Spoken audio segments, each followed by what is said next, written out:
कौन कौन से एग्जाम में सेंट्रल कैटेगरी सर्टिफिकेट लगेगा और कौन कौन से एग्जाम में स्टेट कैटेगरी सर्टिफिकेट लगेगा, इसका पूरा डाउट जो आपके माइंड में है वो मैं आज बेटा निकाल दूंगा। तो आइए स्टार्ट करते हैं ये वीडियो। हेलो दोस्तों, मैं अनूप राय, मेरे चैनल स्पार्क अप क्लासेस पे आप सभी का स्वागत है। हमारे बहुत से स्टूडेंट का ये डाउट आ रहा है कि कौन से एग्जाम में किस टाइप का कैटेगरी सर्टिफिकेट लगेगा। तो मेरा ये वीडियो सिर्फ और सिर्फ इसी पर आधारित होगा कि किस एग्जाम में सेंट्रल कैटेगरी सर्टिफिकेट लगेगा और किस एग्जाम में स्टेट कैटेगरी सर्टिफिकेट लगेगा। मैं आपसे बताना चाहता हूं कि ये वीडियो मैं बेसिक से स्टार्ट कर रहा हूं, यानी कि जो बच्चे ये भी नहीं जानते हैं कि कैटेगरी कितने टाइप का होता है वो मैं आपको बताता हूं, और फिर आपका जो मेन प्रॉब्लम है यानी कि सर्टिफिकेट से रिलेटेड, कैटेगरी सर्टिफिकेट से रिलेटेड, वो भी क्या बोलते हैं मैं आज सॉल्व कर दूंगा। तो मैं आपको बताऊं कि कैटेगरी 5 टाइप का होता है, ठीक है। पहला जनरल, दूसरा जनरल ईडब्ल्यूएस, तीसरा ओबीसी एनसीएल, चौथा एससी और पांचवा एसटी। ये 5 कैटेगरी हैं। अब इस 5 कैटेगरी में जो पहला है जनरल, इनका कैटेगरी सर्टिफिकेट यानी कि जाति प्रमाण पत्र नहीं लगता है। बाकी शेष 4 इनका जाति प्रमाण पत्र मांगा जाता है। अब किसी किसी एग्जाम में सेंट्रल कैटेगरी सर्टिफिकेट मांगेगा और किसी किसी एग्जाम में स्टेट सर्टिफिकेट मांगेगा। तो मैं आपको बताऊं कि जितने भी ऑल इंडिया एग्जामिनेशंस होते हैं यानी कि जो केंद्र सरकार कराता है, जैसे नीट का एग्जाम हो गया, एम्स का एग्जाम हो गया, जेई का एग्जाम जिसमें मेंस एडवांस आप जानते होंगे मैथमेटिक्स के स्टूडेंट करते हैं, ठीक है ना। अब चूंकि मैं इस पे ज्यादा फोकस इसलिए कर दिया क्योंकि मैं खुद एक मैथ का स्टूडेंट रहा हूं, ठीक है ना। मैथ पढ़ाता भी हूं, मैथ फिजिक्स, ठीक है। फिलहाल खैर ये टॉपिक नहीं है, आगे आते हैं। उसके बाद आपका एम्स मैंने कही दिया, एम्स का एग्जाम हो गया, आईआईटी जैम का एग्जाम हो गया, गेट का एग्जाम हो गया। इन सब एग्जामिनेशन में आपका सेंट्रल कैटेगरी सर्टिफिकेट मांगेगा, यानी कि आपको सेंट्रल कैटेगरी सर्टिफिकेट आपको बनवा के रखना होगा।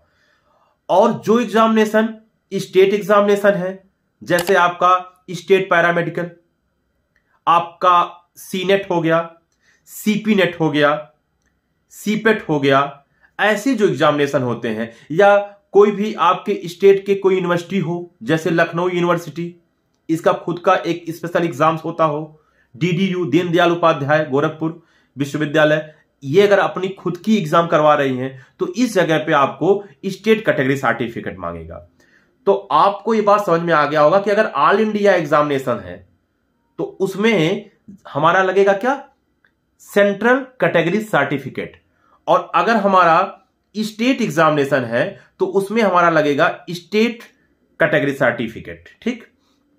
अब एक और बात जो आपको बताना है, कहीं आपसे ऐसा ना हो कि आपसे गलती वो चीज हो जाए जो मेरे माइंड में था बताना, क्योंकि ऐसी चीजें हमसे रिलेटेड बहुत लोगों को प्रॉब्लम आ गई है।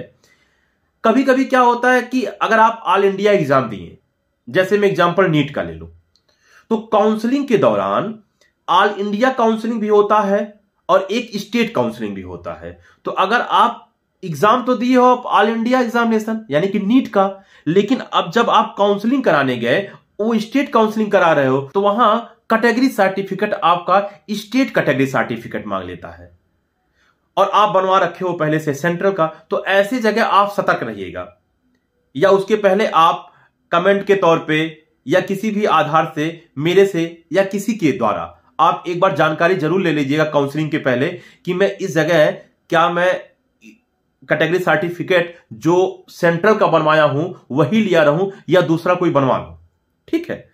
तो मेरे कहने का मतलब सिर्फ यही है कि अगर आप ऑल इंडिया एग्जाम दिए हो और आप काउंसलिंग के दौरान स्टेट काउंसलिंग करा रहे हो, तो आप इस बात को लेकर सतर्क रहिएगा कि कहीं ऐसा ना हो कि काउंसलिंग के दौरान आपसे स्टेट कैटेगरी सर्टिफिकेट मांग ले और आपके पास पहले से सेंट्रल कैटेगरी सर्टिफिकेट है। तो इसके लिए आप सतर्क रहिएगा।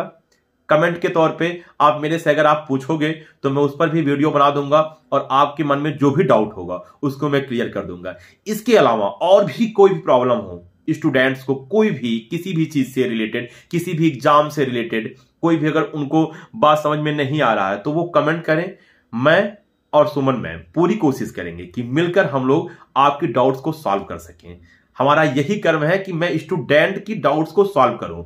वैसे तो मैं क्लास में पढ़ाता हूं, ऑफलाइन ऑनलाइन में भी पढ़ाता हूं, लेकिन ज्यादातर बच्चों का प्रॉब्लम्स आता है कि सर फॉर्म में ये गलती हो गया, सर करेक्शन कैसे करें, सर कैटेगरी सर्टिफिकेट ये हो गया, सर आधार कार्ड में नंबर ये गड़बड़ हो गया। ऐसा बहुत सारी चीजें बच्चे डाउट पूछते हैं और बच्चे बहुत परेशान रहते हैं।